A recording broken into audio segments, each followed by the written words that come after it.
Okay, and so we're going to look at the first proxy war of the Cold War, which was the Korean War from 1950 to 1953.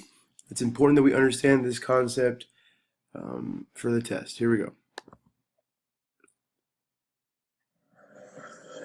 Through the early years of the Cold War, the Truman administration's policy of containment had halted Soviet expansion in Europe. This guy's talking about the Truman Doctrine, which stopped the spread of communism in Europe, in Greece, and Turkey. What the Truman Doctrine did was gave military aid to countries resisting communism.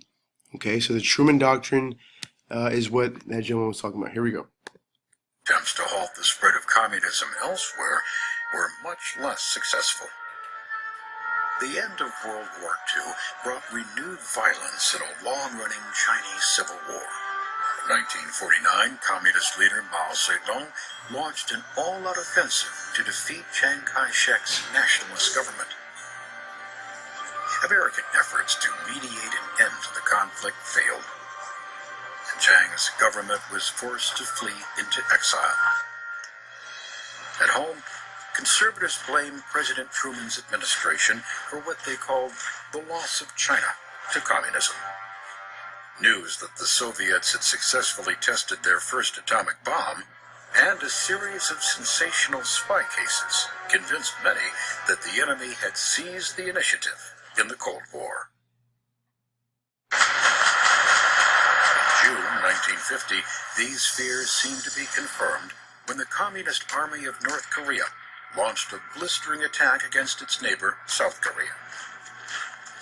Within days, they had overrun the capital of Seoul and forced the defending South Korean army into full retreat.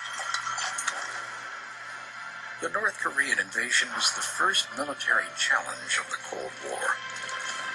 How the United States responded to the threat was critically important.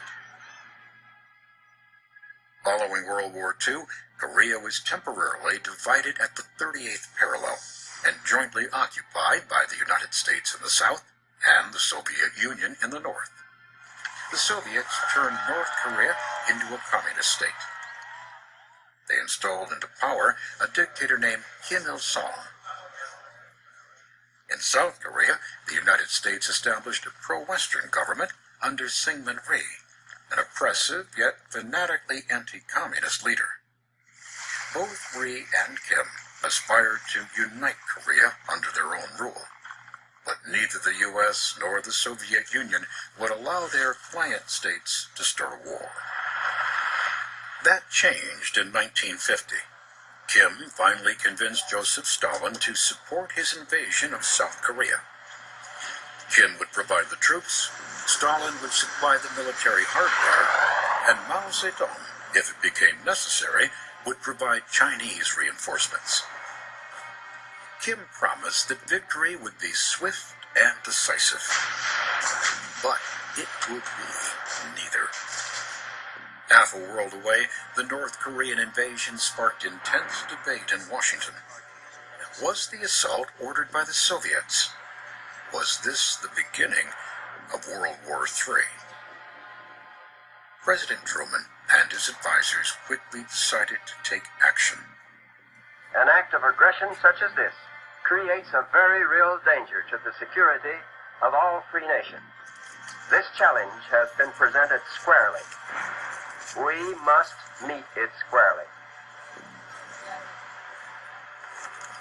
The U.S. acted through the United Nations. Their mandate was explicit: repel the attack and restore peace to the area. A coalition of 15 countries agreed to send troops. But the overwhelming majority of fighting men were American, fighting under General Douglas MacArthur to defend American interests in the region.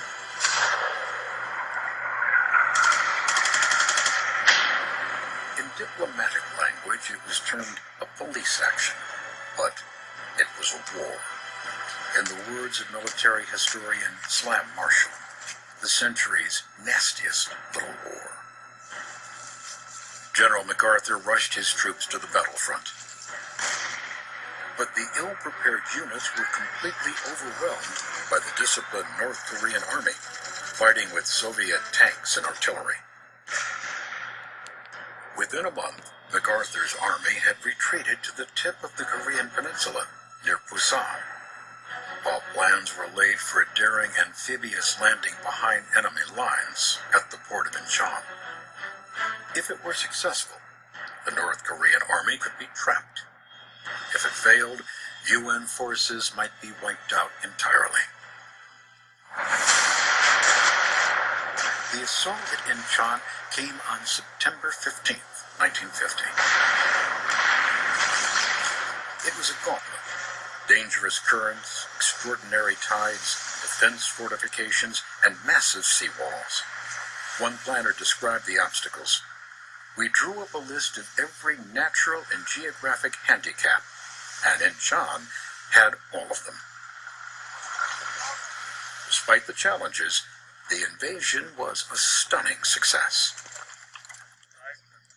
Within days, the capital city of Seoul was liberated. With the restoration of South Korea, the UN mission had been accomplished. But General MacArthur demanded the authority to cross the 38th parallel into North Korea. The political risks were immense. Would the Soviets retaliate? Would Communist China intervene? There were rumors that Mao's troops were already massing along the Yalu River, the border between North Korea and China. President Truman reluctantly agreed to MacArthur's appeal, but he warned his general, stay away from the Chinese border. Mr. President, MacArthur replied, if the Chinese cross the Yalu, I will make of them the greatest slaughter in the history of warfare. Okay, I don't understand why he doesn't go into more detail, but what's going to happen is that the Chinese are going to come across. Okay, I've been looking for like the past 20-30 minutes for a clip of the Chinese actually invading North Korea in massive human waves of just hundreds of thousands or tens of thousands of Chinese flooding the battlefield at one time and push the Americans back. And long story short, there's an armistice that's signed, pretty much a ceasefire, and so to this day we have not officially ended the Korean War, and so the separation zone or the demilitarization zone is still at the 38th parallel. Okay, so that's the Korean War.